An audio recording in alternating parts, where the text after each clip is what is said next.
दोस्तों जब भी घर की कंस्ट्रक्शन करवाते हैं कुछ कॉन्ट्रैक्टर जो होते हैं वो सिर्फ प्रॉफिट के पीछे लगे होते हैं कि जितना प्रॉफिट निकल सके उतना अच्छा है।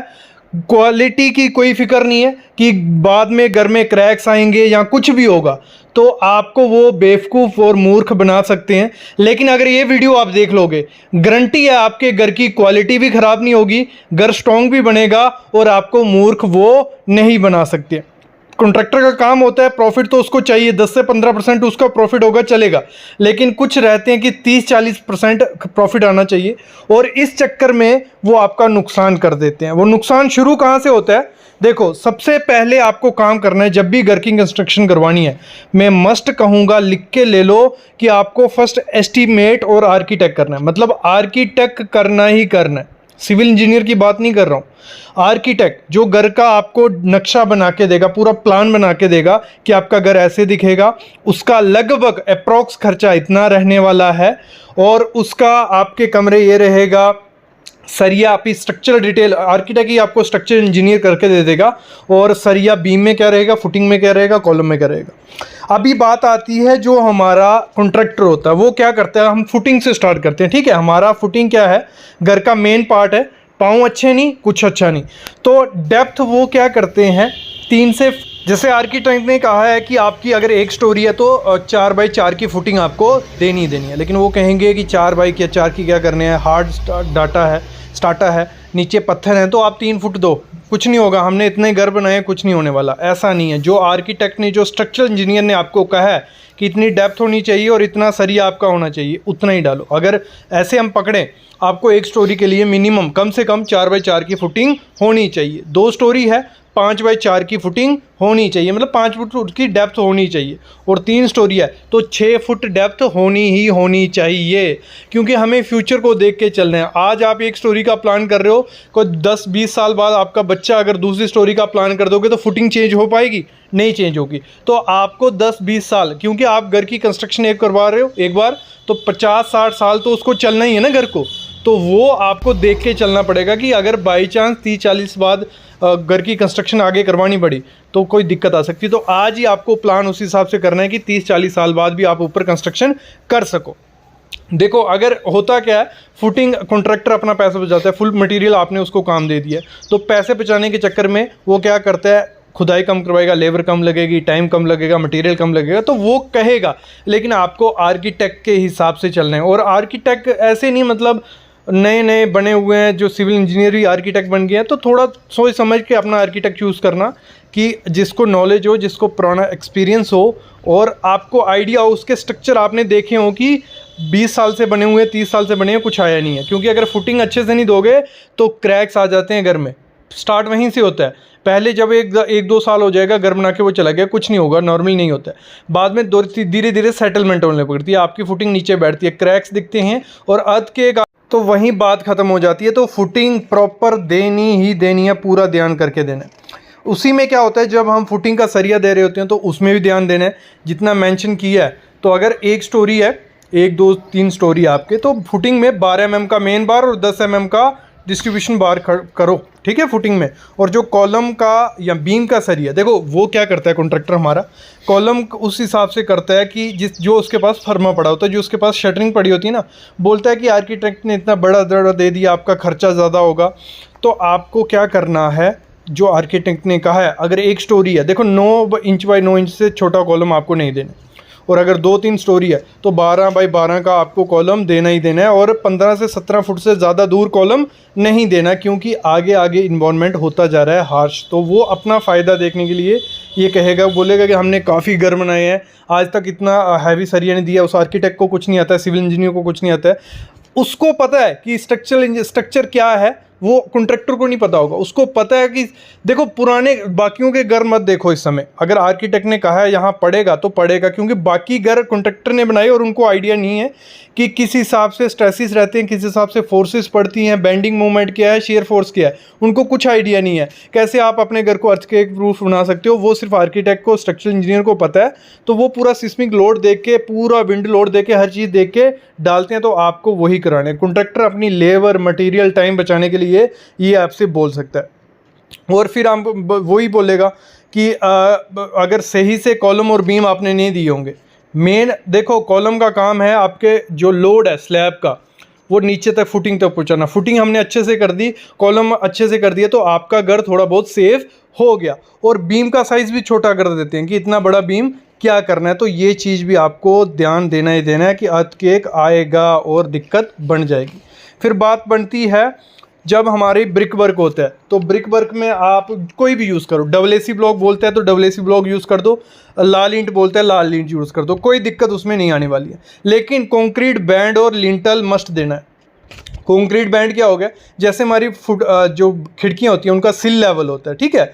सिल लेवल पे आपको क्या करना है, कंक्रीट बैंड देना है, जिसमें आपको M25 कंक्रीट यूज़ करना है। ग्रेड कौन सा रहेगा, M25। और सरिया आप 8 mm का 2 सरिया डाल दो, कोई दिक्कत नहीं है। वो दोनों कॉलम के बीच थोड़ा थोड़ा घुसा देना। और प्रॉपर से 100 mm का 4 इंच का कंक्रीट बैंड भी प्रोवाइड किया होगा, तो आपके जो घर में क्रैक्स आते हैं ना नीचे फुटिंग से ऊपर, ठीक है, मतलब अगर बाई चांस प्लिंथ थोड़ा सेटलमेंट होती है तो क्रैक्स आते हैं, तो वो वहीं तक रहेगा, सिल लेवल तक, ऊपर नहीं जाएगा। तो आपको वो कंक्रीट बैंड प्रोवाइड करना ही करना है, क्रैक्स नहीं आएंगे। फिर आपको लिंटल देना है। लिंटल दोगे तो क्या होगा, एक तो पूरे घर को पकड़ के रखता है लिंटल। जो आपको कॉलम होंगे ना एक दूसरे से उनकी बॉन्ड बनी जाएगी। एक तो प्लिंथ बीम जो होगा, प्लिंथ बीम भी पकड़ के रखेगा कॉलम को हमारे, फिर हमारा कॉलम दूसरा कौन पकड़ के रखेगा, लिंटल। लिंटल आपके घर को पकड़ के भी रखता है और क्रैक्स नीचे से ऊपर भी नहीं जाती है, तो एक सेफ आपके घर को बना देता है कौन, लिंटल। तो ये अर्थक्वेक के हिसाब से बहुत इंपॉर्टेंट चीज़ है। और ग्रेड आपको M25 से कम यूज़ नहीं करना है। और स्टील उसमें 12 mm के 4 सरिये डाल दो, कोई दिक्कत उसमें नहीं आने वाली है। और डेप्थ आप देख लो 230 बाय 1 फुट का या 300 mm का रख दो, कोई दिक्कत नहीं आएगी। बाकी वो चीज़ें आर्किटेक्ट आपको बता देता है। जब हम क्या करते हैं, स्लैब की कास्टिंग करते हैं, तो कॉन्ट्रैक्टर यहाँ भी आपको मतलब बेवकूफ़ बना देगा, आपको आइडिया नहीं लगेगा अगर पता नहीं होगा। तो वो जो थिकनेस होती है, स्लैब की डेप्थ होती है, वो 4 इंच रख देगा, 4 साढ़े 4 इंच रख देगा, और आपको आइडिया नहीं लगेगा। जब वो 4 साढ़े 4 इंच रख रहा है, उसका कंक्रीट बच रहा है, उसकी लेबर बच रही है, उसका टाइम बच रहा है। तो ये चीज़ होती है। तो आपको 5 या 6 इंच की आपको स्लैब देनी है। उससे होगा क्या, देखो 4 इंच की स्लैब, देखो एक तो वो आप जब छत पे चलोगे तो वो वाइब्रेट करेगा, वो ख़राब चीज़ है, वाइब्रेट नहीं करना चाहिए। लीकेज के चांसेस हो जाते हैं, जितनी डेप्थ कम होगी लीकेज होंगे, जितनी डेप्थ कम होगी क्रैक्स आएंगे। तो आपको 5 से 6 इंच स्लैब की डेप्थ रखनी है, ये उसको पहले ही बता देना। और जब स्लैब का सरिया बांध रहे हो ना, उसमें भी चीज़ ध्यान रखना कि जो मेन बार रहेगा, पहले तो एक चीज़ समझ लो, आपको जो टी बीम देने, टी बीम दो यार घर में। अभी मेरे ख्याल में स्लैब बीम उतने सेफ नहीं रहते, स्लैब बीम थोड़े बहुत बीच में ठीक रहती है, लेकिन टी बीम दो, जो लटक बीम भी जिनको बोला जाता है, नीचे जो बीम आपके छत के नीचे दिखते हैं, क्योंकि फॉल सीलिंग आज लोग सब करवा रहे हैं, तो फॉल सीलिंग में वो छुप जाएंगे, कोई दिक्कत नहीं है। लेकिन अगर बीम अच्छे से नहीं दोगे तो दिक्कत रह सकती है बाद में। टी बीम दो, और आपको जो मेन बार देना है, अगर टी बीम पूरी स्लैब में दे रहे हो तो मेन बार 10 mm का रहेगा और डिस्ट्रीब्यूशन 8 mm का रहना चाहिए। ये चीज़ ध्यान रखना। अगर बाय चांस आप टी बीम नहीं दे रहे हो, लटक बीम नहीं दे रहे हो, तो आपको क्या करना है, मेन बार 12 का डालना है पूरी स्लैब में, और डिस्ट्रीब्यूशन 10 का डालना है। और उसके बाद 16 mm का आपको क्या करना है, जो स्लैब बीम दोगे 16 mm का सरिया उसका होना चाहिए, और 15 से 16 फुट से दूर उसका डिस्टेंस नहीं होना चाहिए, बीम पड़ना ही चाहिए उसके बाद। और ये चीज़ मैं बता दूं, ये हो गया कि मटेरियल के साथ काम करवा रहे हो। जब मटेरियल के साथ नहीं काम करवाते हो, सरिया वो एक्स्ट्रा दे देते हैं कॉन्ट्रैक्टर, ये चीज़ भी ध्यान रखनी है। एक्स्ट्रा सरिया दे के भी कोई फ़ायदा नहीं है, डेड लोड ही बढ़ा रहा है, कुछ ज़्यादा फ़ायदा नहीं होने वाला है। तो आपको प्रॉपर, मैं बोलता हूँ, देखो यार एक चीज़ सिंपल समझना, 20 से 30 लाख रुपए खर्चा कर रहे हो, आजकल नॉर्मल घर 20 से 30 लाख रुपए में बनता है, तो उसमें 20,000 ज़्यादा बोल रहा हूँ, 15 से 20,000 रुपया देने में कुछ हर्ज नहीं है। अगर 15 से 20,000 देते हो, उसमें 2 से 3 लाख रुपया बचता है। कैसे बचता है, जो आर्किटेक्ट होता है वो आपकी हर चीज़ को प्रॉपर से डिज़ाइन करता है। जो स्ट्रक्चरल इंजीनियर होता है वो प्रॉपर से सरिया जितना चाहिए उतना ही डालना है। अगर आप डिज़ाइन नहीं करवाते हो, रूम आगे पीछे हो जाते हैं, जगह ऐसे बेस्ट जाती है, सरिया कॉन्ट्रैक्टर ज़्यादा डाल रहा है, कहीं कम डाल रहा है, तो ये चीज़ है आर्किटेक्ट को और स्ट्रक्चरल इंजीनियर को पता है कि कहाँ क्या डालना है। ये चीज़ भी आप ध्यान रखना।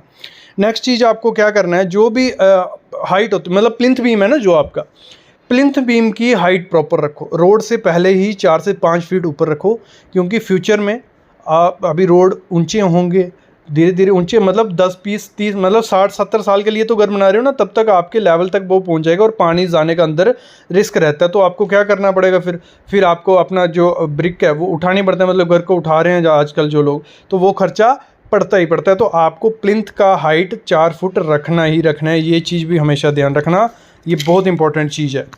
और एक और चीज़ देना, जो प्लिंथ प्रोटेक्शन नहीं देते हैं कॉन्ट्रैक्टर बोलते, क्योंकि लोगों को पता ही नहीं है तो वो बोलते हैं ठीक है नहीं पता तो हमें क्या।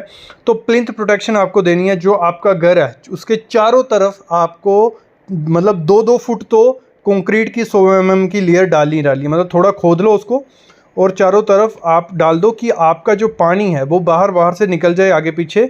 नहीं तो चारों तरफ अपनी क्या बना लो, नाली बना लो, ड्रेनेज का सिस्टम बना लो कि आपका जो पानी है वो आपके घर से दूर जाए, ना कि आपकी फुटिंग में घुसे, ना कि आपके प्लिंथ में घुसे।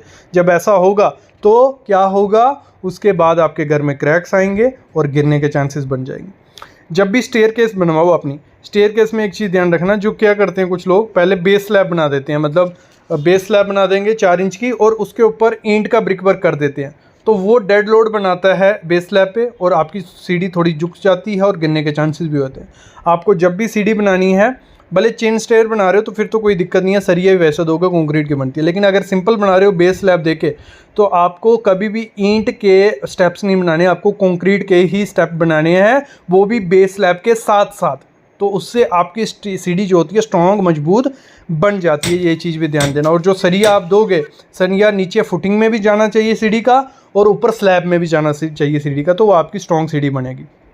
फिर बात आती है जो सेप्टिक टैंक होता है आपको, वो आपको लोगों के हिसाब से बनाना है, ना कि उसने कहा 1000 स्क्वायर फीट का घर है इसके लिए इतना सा बनेगा। जितने लोग आपके घर में उसका भी प्रॉपर डिज़ाइन होता है, वो भी आपको आर्किटेक्ट करके दे देगा। नहीं तो गूगल में हर चीज़ है, यूट्यूब में हर चीज़ है, तो वहाँ से भी सर्च करके कर लो कि अगर 5 लोग हैं हम घर में तो हमें कितना साइज़ का सेप्टिक टैंक चाहिए, वो भी बना देंगे। कमेंट करना नहीं होगा जो चीज़ आपको नहीं पता चलती है।